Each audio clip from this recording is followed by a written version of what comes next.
Welcome to Restaurant Deal Making Exposed, the only show that equips you with everything you need to know about restaurant transactions. In this show, we tell you all about how to make the sale or purchase of your restaurant not just possible, but successful. Now here are your hosts, ex-restaurateurs and seasoned brokers, Patrick Toda and Andy Mirabel. Welcome back to another episode of Restaurant Deal Making Exposed. I'm Andy. I'm here with my co-host and partner, Patrick. Today, we're talking about the Big Mac, and I don't mean McDonald's. I mean material adverse changes. When acquiring a business, or in the case of Patrick and I, within our restaurant niche of commercial brokerage, each deal is unique and poses many moving parts and nuances from the time we get into contract until we close escrow. There are a handful of things that can derail a contract even after contingencies are removed. One of the most significant is a material adverse change, simply abbreviated as MAC. A material adverse change is a change in circumstances that can or does significantly reduce the value of a company. The definition of material adverse change is unique to each contract. A contract to purchase a business often contains a term that allows the buyer to cancel the transaction if a material adverse change occurs. This MAC clause exists in nearly 100% of contracts Patrick and I deal with, and is vital to protect buyers and sellers alike.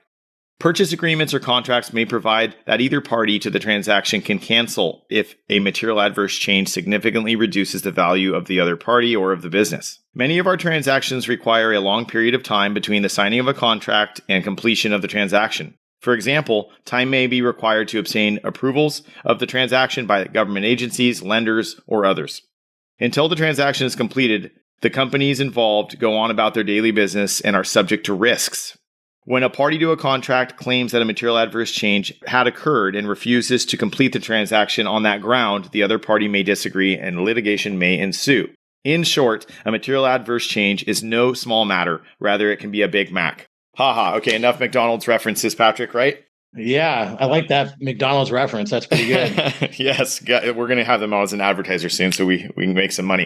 Yeah. Well, let's dive into this. This is one of those like dirty little secrets, right? We don't want a material adverse change to show up in any of our transactions. We don't want something significant to alter the course of a business, its operations, its value, but it can happen. It can. And I mean, we're talking about like the 99% of deals don't have this issue, but every now and then it pops up, right? And I think also just to clarify on a few things, when you say cancel an offer, I think logistically, like as with a lot of things, in order to cancel an offer, even if there is a material change and you do have a leg to stand on, you still do need both buyer and seller to agree.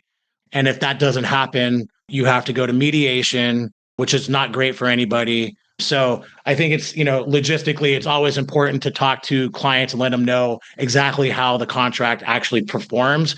You can't unilaterally change or cancel a contract, right? Yeah, absolutely. You're totally right. There has to be agreements on it. And I would say in the event of a material adverse change or other change to the business, oftentimes buyers and sellers don't see it the same way. Exactly. Yeah. I think the other two things that are really important as part of the Big Mac is the continuity clause and then the seller's disclosure. I think whenever I go into a representation agreement, I stress to my sellers to really take time and complete the seller's disclosure with, being as thoughtful as possible, putting anything and everything that they can think of and not just going through there and putting a no on everything and then just signing it. It's probably one of the more important parts of the total package of an offer. Agreed. And let me ask you, how often, because I do this occasionally and check in with my sellers, especially, these transactions, whether it takes 90 days, 6 months, 12 months, things change, things happen. So if something new has come up, a crime, I don't know, at the space, maybe a major piece of equipment broke, I can name a dozen others, but I won't. I've asked them to update their disclosures on the go, right? To keep it current. Keep it current. Yeah. Even if you send an email like, hey, if there's something really big that you think can affect the business, I do wonder if like you're already in contract and you're in escrow, if something major were to change there that happened that is out of your control, that's not at fault to the seller. Do you see it the same way?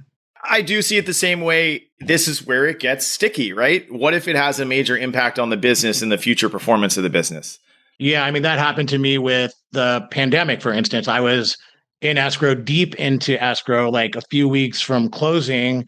And this person, actually, it was way before March 14th, 2020, or whatever it was. His family were deep into the bank. They kind of had a jump start on what was happening. And he was the first person to really kind of like tell me, like, no, we're not doing this transaction. A big pandemic is happening. And they started to want to cancel the transaction. And it was the first time in my career that I actually had to cancel a transaction so deep into it. And they had a really good reason. There was a pandemic and it was going to be a material adverse change on the area. I think that's the best and most simple example you could bring up because it's valid, but again, I'm sure as a seller, you weren't too excited about that, right? Yeah. Another section, like you said, this is all tied together. No material adverse changes in our, CAB asset purchase agreement contracts and plenty of other contracts we use. We'll have the no adverse changes, continuity, and of course, we want everything to be related back to buyer representations, warranties, and disclosures, that all matches, that everything's above board and being communicated. But I think we have a lot of good examples about continuity. How many times have you had a business in escrow and the seller decides, as we're getting closer to closing escrow, that maybe they're going to change the hours, or maybe they're going to close down a couple weeks to breathe and get some free time, go on vacation, whatever it may be. Obviously, for a going concern, that's bad news. You're damaging goodwill. Your staff may be damaged because of that. The team in place because they're losing hours, whatever it may be. It's more black and white with a going concern. But how about with an asset sale if the business is still operating? Is there any gray area there that you see? Because I still want my sellers to carry on to the last day if that's what has been happening previously. Yeah, I think the misconception is that on an asset sale, that you're not buying any goodwill. I beg to differ. And I've used this example a lot. I purchased a business when I was in the restaurant business myself that was doing, close to $1 million in revenue. And I had to change the name when I purchased the business within 30 days. That was part of the contract. And I would have been extremely angry if they would have closed down prior to the transaction, because all that revenue is walking through that door. And although I'm going to change the name and change the menu, I didn't want to stop that traffic from walking through the door. And sure enough, I was able to take that $1 million and turn it into more, close to $2 million. So I think there is goodwill even when buying an asset sale. And I would suggest, unless the buyer plans to come in there and close down for 3 months and remodel and all that stuff, then maybe it's less of an issue. But if their plan is to come in there and not close down, then I would suggest that the seller should have to stay open. 100%. And also, if the intent was to close down before escrow, it should be in your disclosure. It should be communicated, right? Yes. Okay, good. I remember you previously patted me on the back for my term residual goodwill as related to asset sales. Okay. Exactly. So it's true. It's true. We don't want to just turn off the floodgates of people walking in the door. If you're going to slap a new menu and you're there, you still want to be relevant and like you exist as a business, right? You want that. I had a pretty frustrating time when I was deep into escrow yet again, and the seller gave all of the employees a $5 plus an hour raise. And then my buyer found out and was extremely angry and frustrated. And so I spoke to the seller, and this is part of the thing where the buyer and seller see it differently. The seller said, hey, I wanted to make sure that all the employees stayed on board afterwards. And I was doing the buyer a favor by giving them all a raise. I said, you can't do that. You have to disclose that is a material adverse change in itself, because it's, we're talking a 20% difference on payroll. Yeah, no small thing. Yeah. So that was one of those examples that I'll never forget. And so now I go into every transaction and I say, hey, just want to make sure, and it's on my list of things that I talk about. Yeah, absolutely. I think because you and I are in such a niche realm of commercial brokerage dealing with just restaurants and bars, for example, we oftentimes are dual agent because we know how to navigate this. We know the bones of the restaurant. We know all the agencies to deal with and so on. So we're quite proficient in it. And the majority of our deals, we are dual agents. How could a material adverse change really complicate our role? Or how would we best navigate that, do you think, if you were trying to help both sides of this? For me, I would want to encourage a professional third opinion, right? To observe and to help guide each party through this. I do not want to impose my own opinion on it. Yeah, it's funny. I think that as a buyer, I can totally understand the perception of having one agent. But from a different perspective, we're so intimately involved in the transaction, and having another agent step in a transaction like a business transaction, it's so different than like a house or a real estate, commercial building. There's a whole can of worms with business transactions that they may not even know about. And so what I tell buyers is if you're, let me handle the transaction and everything related to that. If you need an attorney to help you with the lease and, other parts, then you hire an attorney because they're going to advise you with the things that you really need. And then also, like you said, you do all your inspections. You can hire a cash inspector or any kind of inspector so that you're doing your due diligence, and so that kind of takes it off of you a little bit so that you're just really the quarterback. You're managing both sides and making sure that everybody's happy and getting to the finish line and everybody's getting what they need. Well said. We can be very surface level on this one too, but you and I have worked transactions together where you're on the seller side, I'm on the buyer side. And we actually had a transaction that has had quote unquote material adverse change. And each party has looked at it through their own lens. So it took it added time to the transaction for each party to do further investigation into the situation. In the end, we got to an agreement and both parties decided to move forward from there. So it definitely can complicate things, slow things. But I think if everyone doesn't go through a fire drill and panic, you really can dive in, dig, bring in the right parties to investigate or help assist on it. And I would hope that we could get to the finish line still, even with a big change. Yeah, no, it's true. And it always goes back to that in the very beginning. I've heard, and I don't know if it was Steve who told me or somebody, but he made reference to how many times a deal, dies before it actually goes through.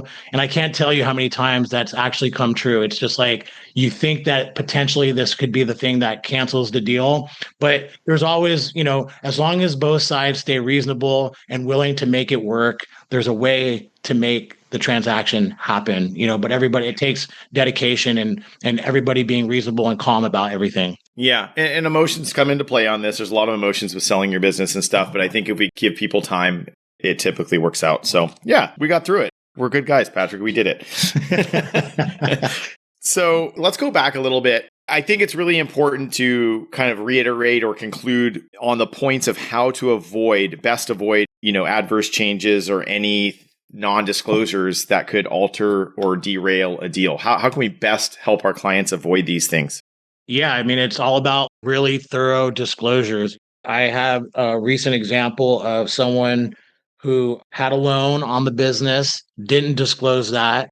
And as you know, in order for us to close escrow, you have to pay back any institutions in order to get the deal done so you can clear the bulk sale publication.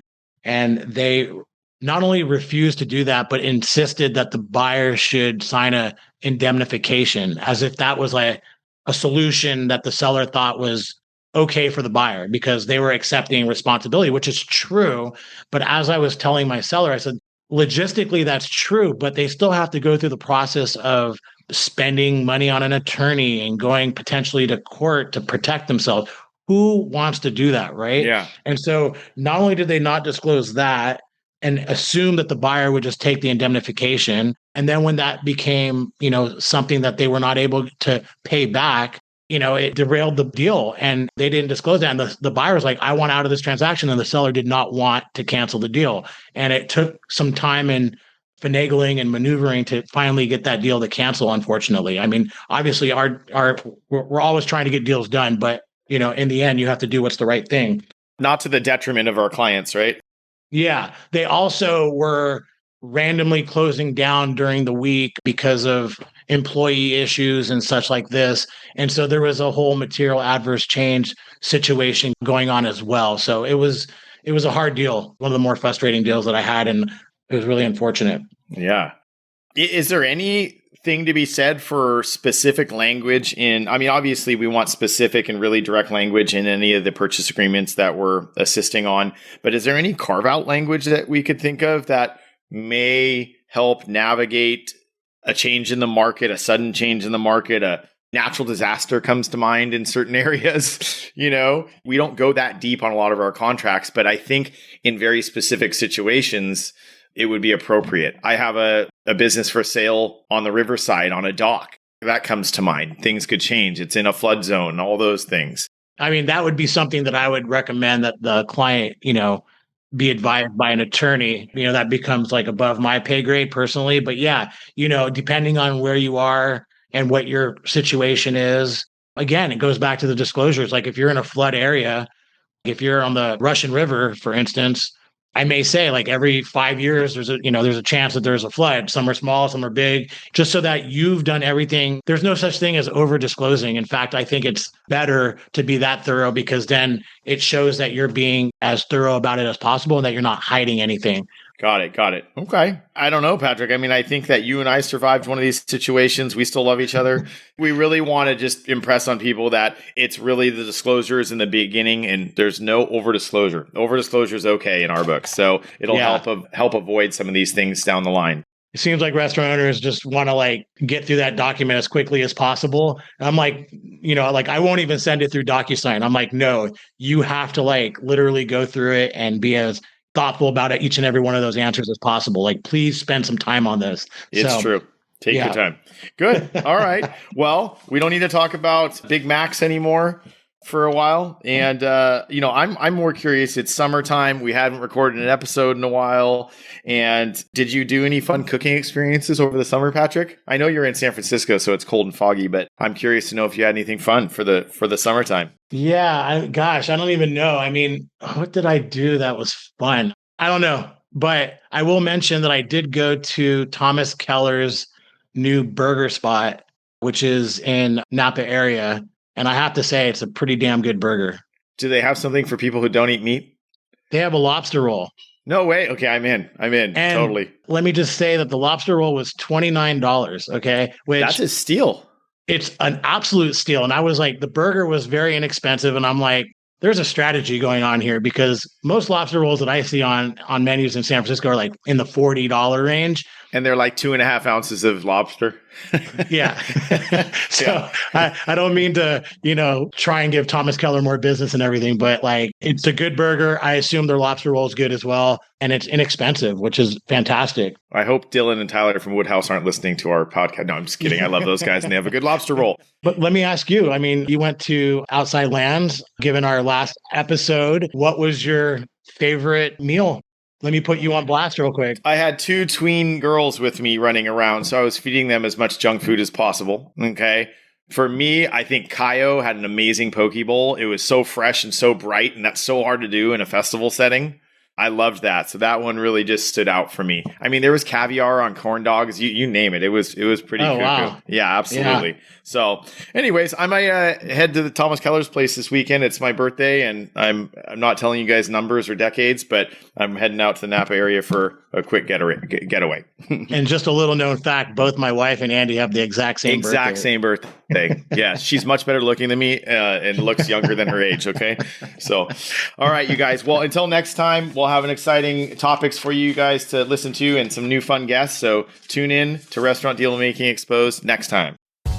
If you enjoyed today's show and don't want to worry about missing an episode, you can follow the show wherever you listen to your podcasts. And if you found today's episode interesting or useful, please share it with someone you think would benefit and consider leaving a rating and review. Reviews help restaurant owners or buyers just like you discover this podcast and benefit from the important topics covered in the episodes. Your opinion matters to us as a listener, so feel free to leave topic suggestions and feedback for us, as we will use these to tailor the episodes to you and help you get the most out of listening.